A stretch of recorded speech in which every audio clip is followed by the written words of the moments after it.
Hello, I'm Joyce Rossen, a certified counselor, and this is your Healthy Minute for today.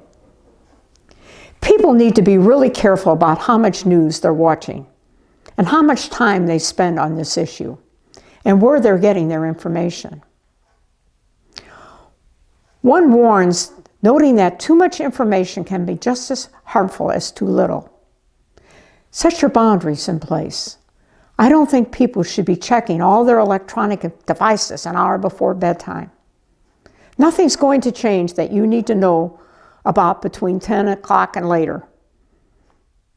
You can always look at it in the morning again.